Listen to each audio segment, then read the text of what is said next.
Am I the only one that didn't know the Great Wall of China is one of the biggest things ever built? It stretches over 13,000 miles, winding its way through mountains, deserts, and plains. This colossal structure is a testament to human ingenuity and perseverance. It is so big that you can even see it from space. Astronauts have marveled at its sheer size and the way it snakes across the landscape, a visible reminder of ancient China's might and determination. People in China call it the Long Wall of 10,000 Li. This name reflects its immense length and the effort it took to build such a monumental structure. Li is how they measure distance, and 10,000 Li is really far. To put it in perspective, 1 Li is about a third of a mile, so 10,000 Li is roughly 3,300 miles. For many centuries, China was divided into many small states. These states were often at war with each other, vying for power and territory. They often fought with each other. These conflicts were brutal and frequent, leading to a need for strong defenses. Around 221 BC, a powerful ruler named Qin Shi Huang united these states and became the first emperor of China. His unification marked the beginning of a new era in Chinese history. He wanted to protect his new empire from invaders from the north. These invaders were a constant threat, and Qin Shi Huang knew that a strong defense was essential for the survival of his empire. To do this, he ordered the building of a huge wall.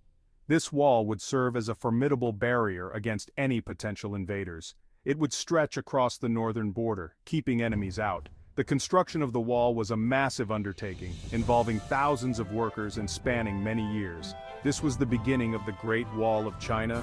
Over the centuries, it was expanded and reinforced, becoming the iconic structure we know today.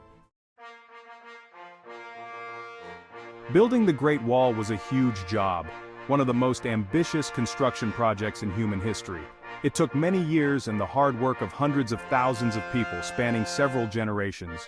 Most of the workers were ordinary people, forced to leave their homes and families to work on the wall. They endured harsh conditions, often working in extreme weather. The wall wasn't just one continuous structure, it was a series of walls and fortifications. It was made up of many walls built over hundreds of years by different rulers, each adding their own unique touch. Each dynasty that ruled China added to, rebuilt, or extended the wall to suit their needs. The wall evolved, with each era reflecting the changing strategies and technologies. Some parts of the wall were made of earth and stones piled high, creating a formidable barrier. Other parts were made with bricks and held together with sticky rice. This unique mortar made the wall incredibly strong and durable. The wall had guard towers where soldiers could watch for enemies. These towers were strategically placed to maximize visibility. They could send signals to other towers by lighting fires or using smoke signals. This communication system allowed for quick alerts and coordinated defenses across vast distances. Emperor Qin's wall was just the beginning. After him, other emperors continued building and expanding the Great Wall. One of the most famous dynasties, the Han Dynasty, made the wall much longer and stronger. They added watchtowers and forts to make it even more difficult for enemies to get through. The Han Dynasty also built roads along the wall. This made it easier to move soldiers and supplies quickly. This was important because the wall was under constant threat from nomadic tribes who wanted to raid Chinese villages. Section 4. Centuries of building.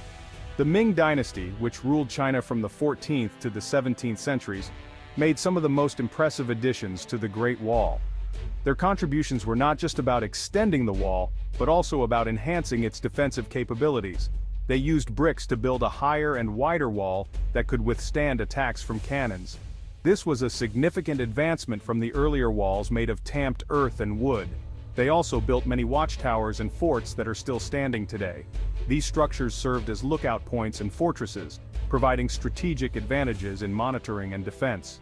The Great Wall of China is not one continuous wall. It stretches across various terrains, adapting to the landscape and the needs of the time. It is made up of many sections built over centuries.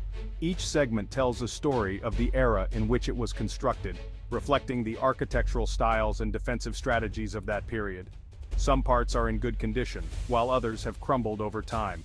The contrast between the well-preserved and dilapidated sections highlights the ongoing battle between human ingenuity and the forces of nature. Section 5. Bricks, stones, and sweat. Building the Great Wall was dangerous and difficult work. Many workers died from accidents, exhaustion, or disease. The work was done mostly by hand, using simple tools like shovels, baskets, and rammers. Workers carried heavy loads of earth, stones, and bricks on their backs or used animals like oxen to help them. Despite the hardships, the workers of the Great Wall created a remarkable feat of engineering. Their work has stood for centuries and is a testament to human ingenuity and perseverance. Section 6. A Legacy in Stone. The Great Wall of China is one of the most famous landmarks in the world. It is a UNESCO World Heritage Site and attracts millions of visitors every year. The Great Wall of China is a symbol of China's history and culture. It represents the country's strength, determination, and ingenuity.